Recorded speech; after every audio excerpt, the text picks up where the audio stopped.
I saw a man, pale man, struggling. A lot of people went over to dragged him down from some top of a house from which he was presumably sniping, and obviously leading him to a very disagreeable fate. And to see a single man struggling with a lot of people dragging him towards obviously his death is something which remained with me forever. It gave me a distaste for terrorism or violence, which remains with me to this day, no matter where it comes from, no matter how justified it might be thought to be. As a boy of 7, Isaiah Berlin witnessed the Russian Revolution. Arguably the greatest liberal political philosopher of the 20th century, he was also present at some of the century's turning points and met many of its greatest figures: Wittgenstein, Virginia Woolf, Eisenstein, Churchill, and Kennedy. He once wrote, "A fox knows many things, but a hedgehog knows one big thing." He was a hedgehog, all his work a defense of liberty, a plea on behalf of that frightened face in the crowd. Berlin belonged to the generation of British thinkers and broadcasters who became household names in the 1950s and 60s, A.J.P. Taylor, A.J. Ayer, and Hugh Trevor Roper. But unlike these others, he was an émigré intellectual, both a quintessentially English member of the intellectual establishment and an outsider, his preoccupations rooted in his childhood years as a Jew growing up in the former Russian Empire. He was born in 1909 in Riga, in Latvia, then a province of the Russian Empire. The only child of a wealthy timber merchant, he and his family belonged to the uppermost reaches of the Jewish bourgeoisie. They'd long since left the cultural world of the Jewish ghetto, and they were thoroughly assimilated. The Berlins lived in an Art Nouveau-style apartment building in one of the most fashionable streets in Riga. As a child, young Isaiah was taken for walks in a nearby park where veterans of the Crimean War sat and took the sun. He remained in temperament and culture a Russian Jew of the last century, the last great Jewish intellectual of Tsarist Russia. In 1916, the Berlins fled advancing German armies and moved to Petrograd, later to become Leningrad, and now St. Petersburg.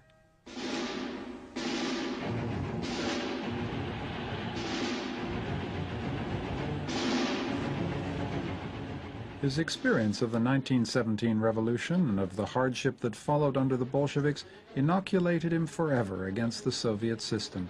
All his writing can be read as a defense of the individual against the violence of the crowd and the dogma of the party line. 2 years after the revolution, the Anglophile Berlins left Russia for England. Two central elements of the young Isaiah's identity, Russian and Jewish, were in place. Now a third crucial element was to be added: his Englishness.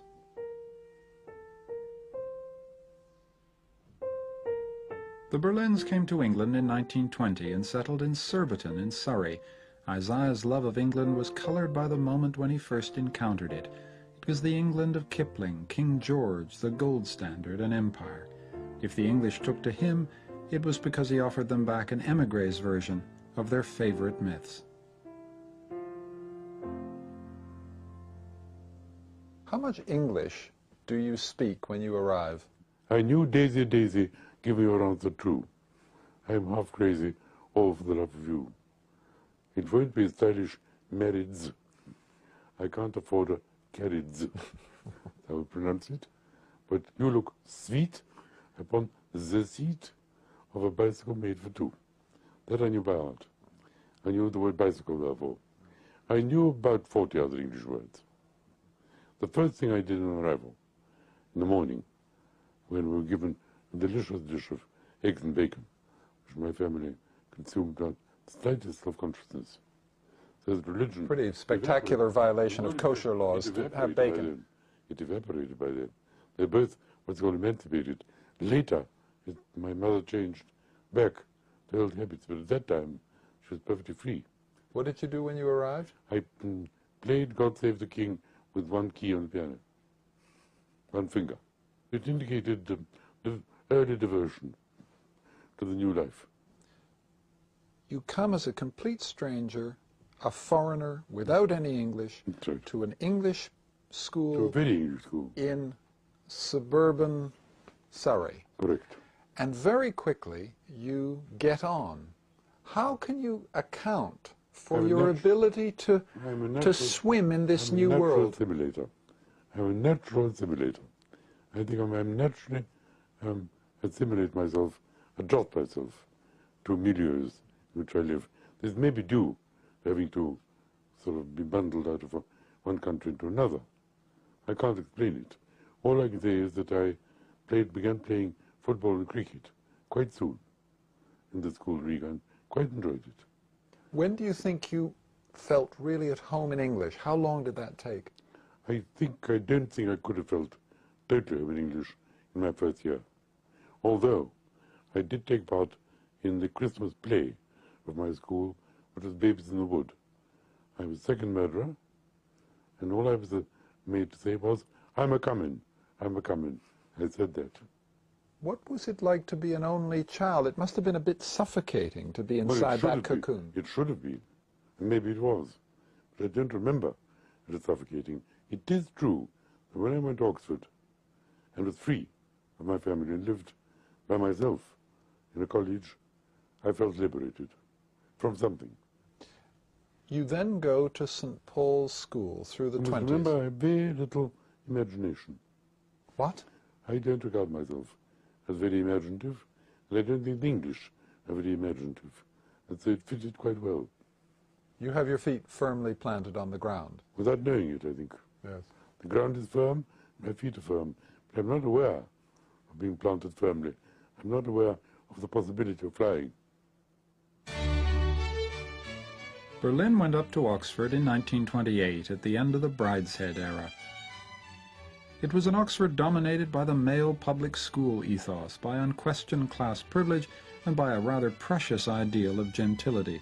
For the privileged few, it was still an age of innocence. The crash and the dirty 30s still seem far away.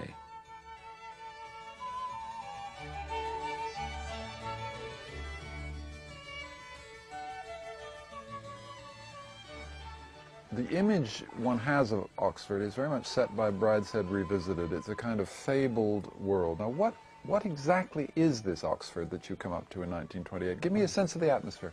I have no contact with the Evelyn Waugh's Oxford. And therefore this jolly Oxford of drunken, homosexual, adventurous characters, all this is entirely foreign to me. What about the aesthetes? What does that mean? I'll give you an example of an aesthete. The first aesthete I met, I saw that he was because he had his hair done in a peculiar way and his face was slightly painted, rouged in some way. I said to him, what is your name? My name is Francois Capel. His name is Frank Curtis. He's son of a colonel in Malta. I said to him, what college are you at? He said, my dear, I simply can't remember. What about the Hearties? They hated these seats, and these seats feared them. And from time to time, they set upon these seats and beat them up. And these seats, as a form of self-protection, you sometimes require levity chains, which wound round your arm with a knob. Once you unwound it, it became a defensive weapon of considerable effectiveness. The aesthete-Hearty distinction in that world really disappears after 31, after the crash. And then Oxford, the whole undergraduate milieu changes greatly in the 30s. Can you describe what that change is? Yes, I can tell you. The reason for this is this. In order to be easy, you have to have rather expensive clothes. You count on having £400 a year for life. Well, that's what your parents will give you. There were no East seats from grammar schools. When that crisis came, the parents suddenly couldn't count on giving their children £400 a year. The Depression of 31. Depression of 31. Right. It created a crisis in the anticipated income of quite a large number of persons in England. Whether they lost money or not, they were afraid of losing it. Their children were told that the income would have the pocket money, the large sums pocket money would have to stop. Is Oxford then much more political and much more politicized through the rest of the 30s? In 31 they turn up in flannel trousers and sports jackets, not these exquisite Paris fashion, perfected clothes. And the whole atmosphere changed. One of the people that you meet, I think, in early '33, who you revered as an artist, was Virginia Woolf. And I'm just, True. What do you recall about meeting her, and why did it make such an impression on you? I met her at lunch with the warden of New College, Mr. Fisher. She was very beautiful, to start with. One of the most beautiful women I've ever seen in my life. She had light blue eyes and rather wandering like a gypsy's. She had an exquisite figure. She could be said to look like a kind of idealized governess. I mean, that towards which governors may wish to aspire, but never get to. She had a silvery voice, as you would imagine, and she talked marvelously, in images. About what? Can you give me an idea of what she's... Anything, well, I'll tell you. I'll give you a reproduction conversation. Well, this doesn't come into it. Fisher said to her, Virginia, do you read novels, other people's novels? She said, well, sometimes.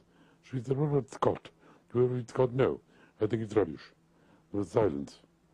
Then he said, do you walk in the country much? Yes, I do, sometimes. What do you find most interesting when you look out, when you look at the right and left, when you walk? I think I like the goats very much. Why? Because they look so ecclesiastical.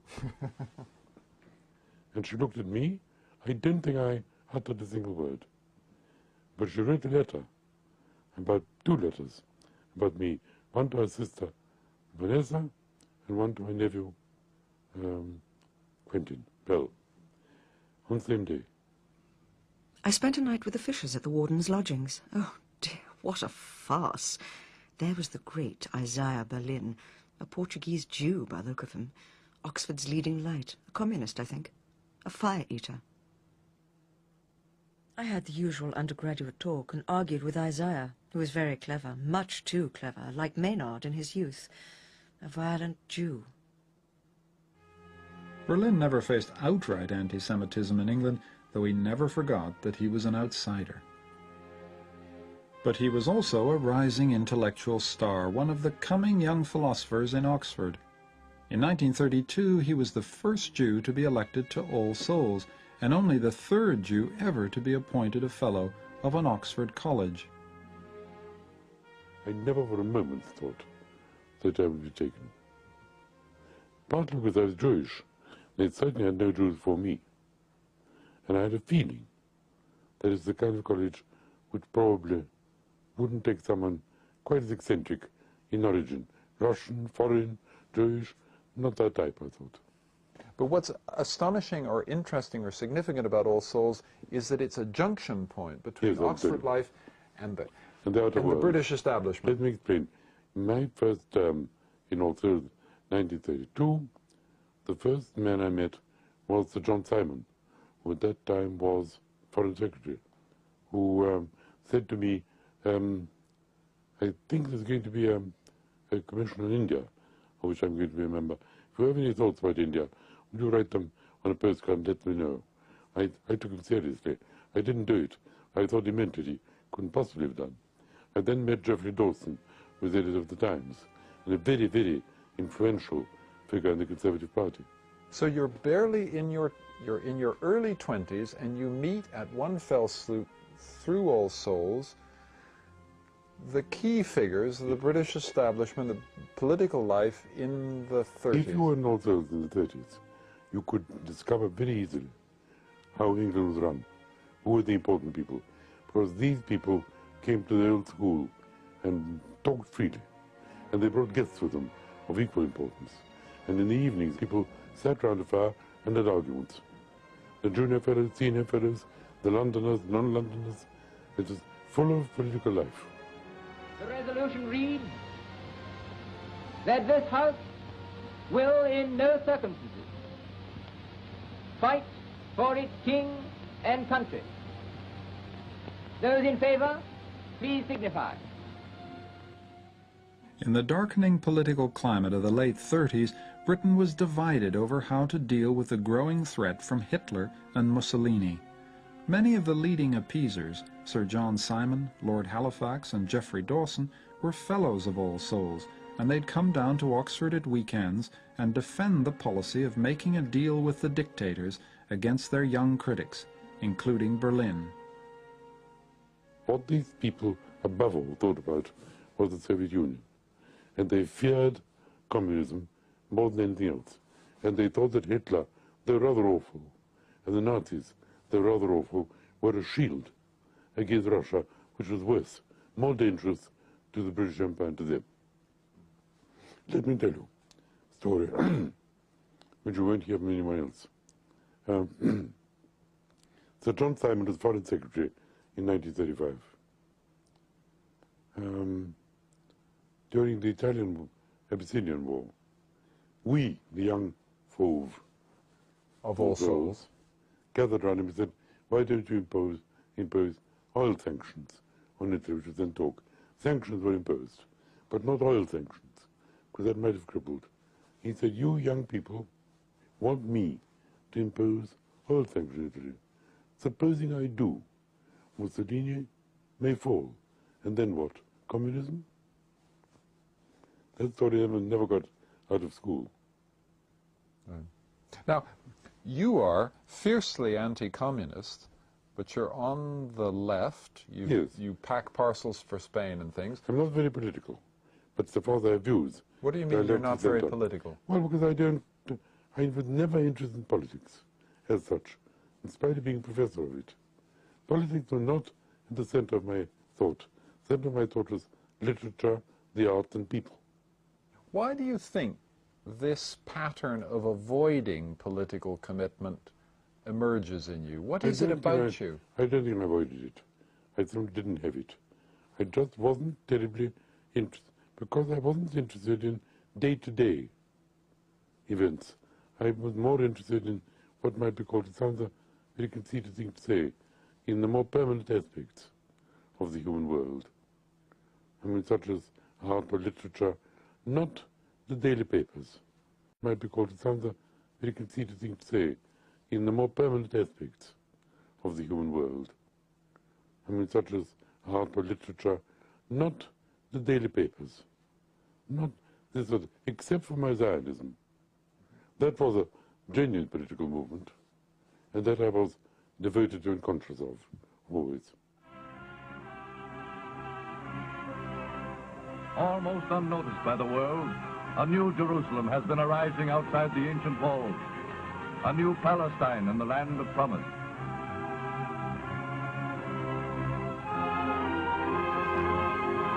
Over an area of some 500 square miles, Jews from all over the world have been bringing about a miracle in the desert. As a Jew, Berlin opposed appeasement, but his attitude to his own Jewishness was complicated. He was both thoroughly assimilated into English life and a lifelong Zionist, devoted to the establishment of a Jewish state in Palestine. His own roots were now in England, but he never forgot what it was to feel homeless, to be without a state of your own. This insight made him the only liberal philosopher of the 20th century with sympathy for the longings and passions of nationalism. When did you first go to Palestine? 1934. And what impression did it make on you? Did you feel that here yes. You were in a place where Jews were at home? I was deeply moved, deeply moved. When we entered the train from, I think, Kantara East, which was the east side of the Suez Canal, to Jerusalem, and a Jewish ticket collector came in to check our tickets and talked Hebrew to some other man who was with him, I was profoundly moved. That was an experience of a really unique kind. I said it was possible. And there was a country in which these people function normally, in spite of the fact that the British officials, almost all, were against them. Does Zionism become a political commitment in the 30s, or is it something you imbibe, as it were, with your mother's milk? I worked this out for myself. I was self-converted. How did it happen? My reason for Zionism is very simple. Jews were a minority in every country they were in. I didn't know of a single Jew, or could imagine a single Jew, with certain exceptions, who weren't somewhere inside themselves, whether baptized or not, somewhat uneasy. A tiny bit, there was a tiny bubble of uneasiness about how do they look on us? What do they think of us? How are we behaving ourselves? Weizmann said a wonderful thing to the Peel Commission, which bears this out. An Irishman threw a pistol at the feet of a horse on which was seated our then King Edward VIII. The horse didn't bolt, pistol didn't go off, nothing happened. Irishman was dragged away by the police, and just an episode described in the papers. Weizmann said, when this happened, the Irish in London did not feel nervous. Supposing it had been a Jew, there's not a Jew in England who wouldn't have trembled. Other minorities can go back to their own countries if they don't like it. Jews had no country to go. Therefore, there had to be somewhere where this was not felt, where they felt naturally at home. They might produce thieves, murderers, rapists, anything you like, but not this particular kind of uneasiness, which penetrates everything. Back in Oxford, Berlin joined a small group of young Turks who wanted to bring the rigor of science to philosophy. This movement, called logical positivism, began in Vienna and was associated with the early work of Wittgenstein.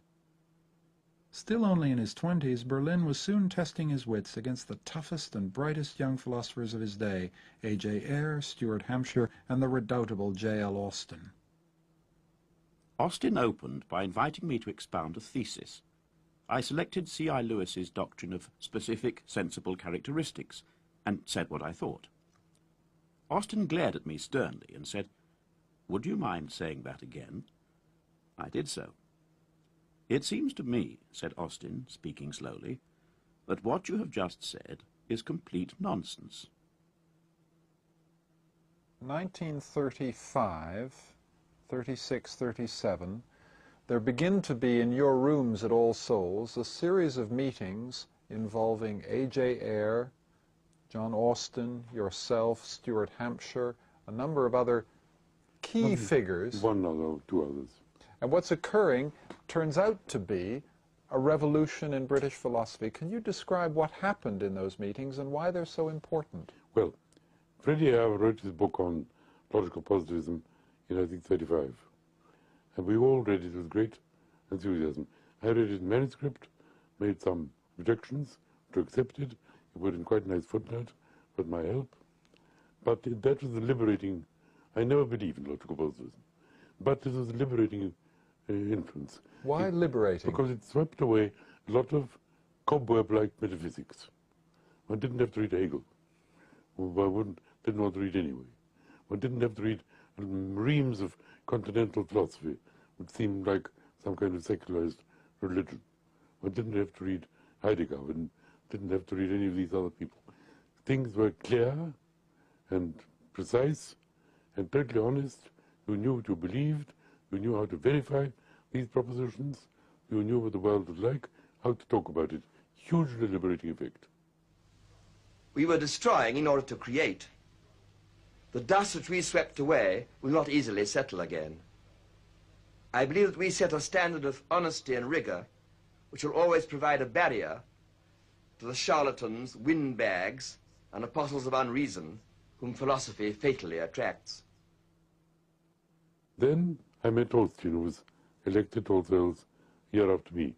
He was principally interested in meaning. And he thought, on the whole, that only by examining the way we use words could we tell what exactly it was we were meaning or describing. This couldn't be done by formulae. And that was genuinely homegrown. Then Wittgenstein's philosophical investigations, which nobody read till after the war, bore a certain resemblance to what Austin was talking about. But he didn't get it from him. Right. Did you ever meet Wittgenstein, and if so, what happened? Only once. That was in Cambridge. I had read the year 1940. In Oxford, you could see that even philosophers had rather sad expressions on their faces because we were doing very badly in the war. In Cambridge, there was not a sign of anybody thinking about the war at all. They lived in a very, very unworldly bubble. And I say it was a philosophical Braithwaite. I said to him, we're not doing very well in the war. He said, oh, my mother always said, French forget to blow up their bridges. Doesn't matter a bit. It'll all be all right. I then read a paper on other minds. How you could tell that your headache was more violent than somebody else's. You couldn't inspect the headache. It's a singular proposition, empirical kind, relating to direct experience. But you couldn't get at the other man's experience. Nevertheless, you knew precisely what you meant. And it's no good saying, thermometers show this, and so on. There is merely evidence for it. My pain is greater than yours. My pain today is greater than it was yesterday, I could remember. But my pain is greater than yours today meant some kind of mysterious telepathy had to occur, which wasn't available. That's what the subject of my paper was. It lasted an hour. It was not a very good paper. And a man called Wisdom, who was a famous Cambridge philosopher, began talking to me, and he said, supposing there's a lamp on the table, and inside the lamp there was a lamp on the table, and inside the lamp there was a brownie, which is how people talked in those days, but the lamp being conscious of something. And then a man I hadn't noticed interrupted, and this was Wittgenstein. He said, no, that is not the way to proceed about it. He said, let me. Everybody fell into a stunned silence. He was obviously a dictator. Extremely good looking. Young, not young, but young, sort of youthful looking, in the usual tweed jacket with leather things at the elbows, and piercing blue eyes. And he said to me, you and I will do not talk about philosophy. We'll talk about something else, yes? Let's talk ordinary business. Ordinary business, you and I. Let's begin. I say to you, well, under ordinary circs, can you imagine a clock? I said, yes, I could. You have visualized it. Yes. You have seen a minute hand which is clamped to a number on the clock face. Yes. You've seen the hour hand also clamped to another number on the same clock face. Yes. The whole clock face goes round. Yes? You see that? Yes. But the time remains the same, no? That is solipsism. It was a rather brilliant analogy. You see, it meant that the world remains exactly the same. You choose to say you invented it, but it makes no difference. So then after that we began a long discussion. I felt I was in the presence of a very demanding genius. His genius is obvious. The examples are wonderful. Half a mo, I will think of an example. Then he would think of it. And I was frightened, but I replied as best I could. Nobody else dared speak. At a certain point, my friend Braithwaite fell asleep on the floor. And Wittgenstein said, looked very sour at this, and said, suppose I say Braithwaite has decaying teeth. Braithwaite woke up and said, Wittgenstein, you said something about me. What did you say? I said, supposing I say Braithwaite has decaying teeth. You could see Braithwaite thinking, should I take this up? No, take it up. Fell asleep again. Let it go. At the end, he got up, shook me by the hand, said, very interesting discussion. Thank you very much. And followed by acolytes. People said, wonderful. He doesn't usually say that, you know. He obviously thinks very well of you. Splendid. And I realized exactly what he thought of me. He thought that philosophically I was rather primitive, had not been well taught. But morally, I was okay. I didn't try and shine. I didn't try and win. I didn't behave like Freddie Eyre. I didn't try and sort of outdo him. I didn't try and catch him out in something, or maybe sort of try and find out something which he hadn't said. But exactly, I made honest answers as best I could. I was an honest seeker of the truth, and replied quite sincerely. It was also in Cambridge at this time that he met the legendary economist John Maynard Keynes. The first time I met Keynes was in King's College, Cambridge. I was going to read a paper, philosophical paper, to the Moral Sciences Club. I was asked to dinner by Braithwaite, who was a fellow of King's, my host. He didn't put me next to himself. He put Keynes on my right and a mathematician on my left. Keynes turned to me at some point and said, and what are you doing here? I said, I'm reading a paper. To whom, may I ask? Moral Sciences Club. What is it about? Sounded awful. I said, pleasure. Sounded idiotic. There was a silence, and he said, we've just eaten creme garbure, which is the name of the soup. Just as good a subject, don't you think? I felt rather put down. Then on my other side was the mathematician. So in despair, after Keynes's first boutade, I said something to him. He remained silent for, it seemed to me, about 5 minutes. Then turned back to me and said, I do not agree with what you've just said. And fell into further silence. I must say, it wasn't a very happy dinner for me. Snubbed by both my neighbors. I next met Keynes in Washington, at dinner with Lord Halifax. This is 1944, on the eve of the re-election, fourth re-election of President Roosevelt. Keynes was there and his wife was there. His wife, as you know, was Russian, and I talked Russian to her. I got on beautifully with her. She was a child of nature, of great spontaneity and sweetness. We then sat down to dinner, and Halifax said to him, Lord Keynes, she was then, I know you are not a conservative. We're going to put out a document on behalf of the Conservative Party, kind of program. Would you be so kind as to look over it for us? Because you see, we don't want to talk rot. At that point, Lydia, James, got a little bit bored. And she said to me, do you like Roosevelt? Rosie. Do you like Rosie? I like Rosie. Do you like him? Shh, Lydia. Not now, said Keynes. Then she turned to me and looked at Halifax, who was sitting, I suppose, about 3 feet away from me, opposite me, and said, do you like Lord Halifax? I don't think I produced a human sound. I think I produced a neighing sound. And I didn't say anything. And she said, you know, he's very popular now. I have talked to people. Very popular. People like Lord Halifax, but it was not always so. Do you remember? Appeasement, Munich, it was terrible. At this point, Keynes did not stop her and enjoyed it. Yes, yes. And Halifax is rather embarrassed.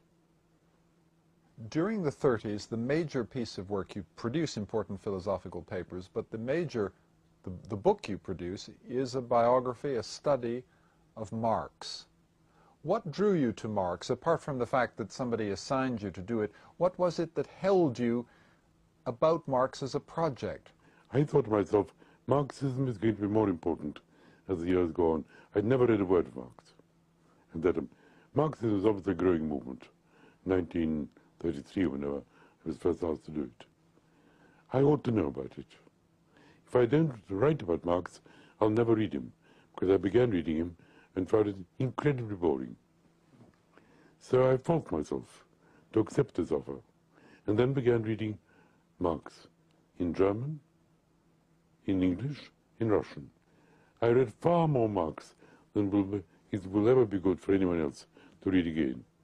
I acquired a considerable dislike for him as a human being, but I thought I knew him very well. Do you feel you got inside his head? Oh, yes. I knew what he was like when he came into the room. I knew what he was like when he was talking to one. What was he like in your mind? How would you imagine Marx? He was pompous, heavy, highly intelligent, crashing rather,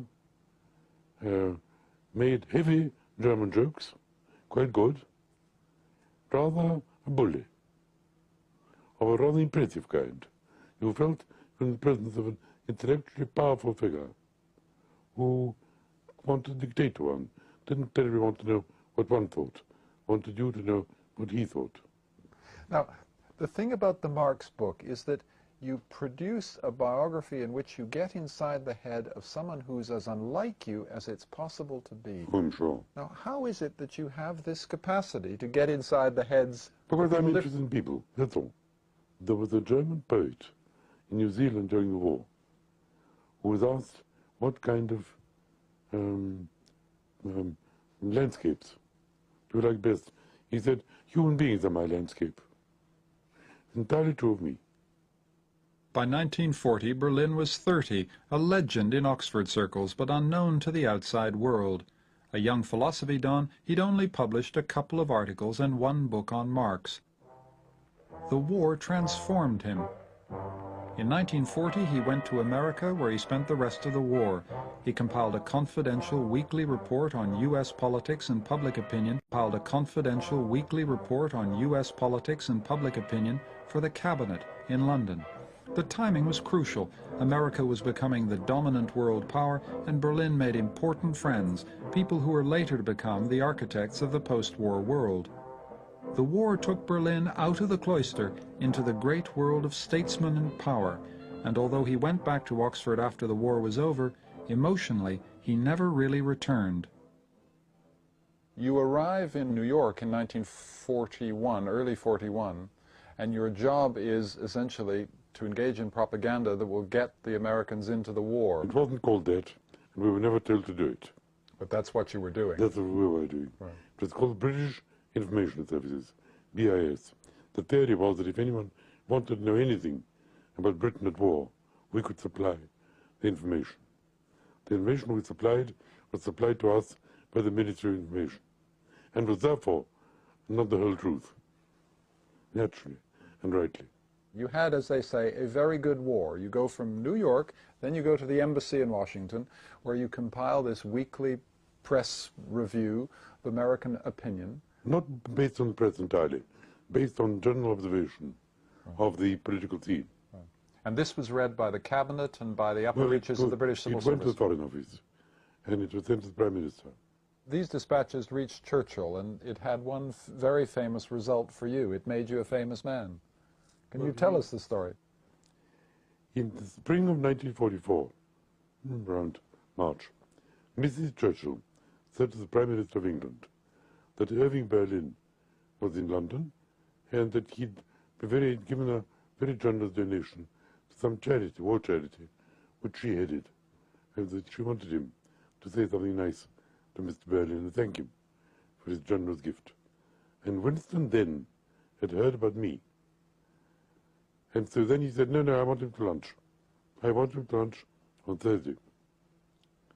Well, Irving Berlin was out to lunch, was terribly thrilled. He came, Churchill turned to Berlin apparently, and he said, Mr. Berlin, what do you think is the most significant piece of work you've done for us in the last year or so? Unfortunately, Irving didn't quite understand what this meant. So he said, in a very confused way, it'll be a white Christmas. Churchill wasn't amused, thought it was a brash answer, didn't know what it meant, had never heard of a white Christmas. And there's a kind of awkward silence. And Mrs. Churchill said, you know, Winston, we ought to be very grateful to Mr. Berlin. He's given us a very generous, Generous, said Winston? I don't understand. Another silence. He then said to Mr. Berlin, presumably me still, are you an American? It's a broad Brooklyn accent. I said, why, yes, said Irving. Silence. Then, after a bit, he said, when do you think the European war is going to end? Irving said, sir, when I go back to my own country, I shall tell my children and my children's children that in the spring of 1944, the Prime Minister of Great Britain asked me when the European war was going to end. At that point, Winston became very irritated and didn't know what was going on at all. Swept the napkin up, got up and said, I'm very sorry, I've got a cabinet meeting, I've got to go. Mrs. Churchill said to him, fool, I told you, wrong man. He was delighted. Irving Berlin went back to Savoy, and there he met his roommate, Sir Alexander Korda. And said, you know, Mrs. Churchill was a wonderful woman. I got on beautifully with her. She's absolutely marvelous. I don't know what it was, but the Prime Minister, he's probably the greatest Prime Minister England's ever had. Maybe the greatest man in the world. I felt we didn't click. I don't know what it was, but I just felt we didn't click.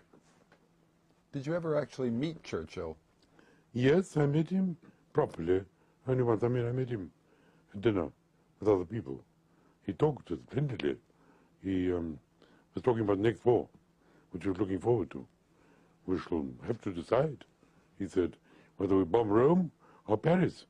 Which of these great cities is going to be blown to the dust, rubbing his hands, I think. This is 1946 or 7 or 8? This is about 50. Oh, right.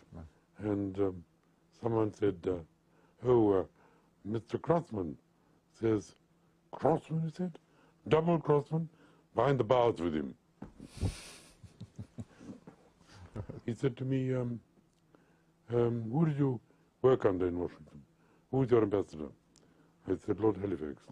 Ah, he said, Edward, man compounded of charm. In his presence I melt. There is something that goes through him like a yellow streak. Grovel, grovel, grovel. Grovel to the Germans, grovel to the Indians, grovel to the Americans, grovel to everybody. Then he went on to other subjects and denounced the Astor family. The worst family that ever came to England. Nothing but harm. The right-wing ones, left-wing ones, all terrible. I mean, disaster. They should never have come to England. And so on. And went on this time. Right. They should be hanged near his tree. He then began singing about somebody being hanged for the mulberry tree. So we had a jolly lunch. Der Stadtrand von Riga ist in deutscher Hand.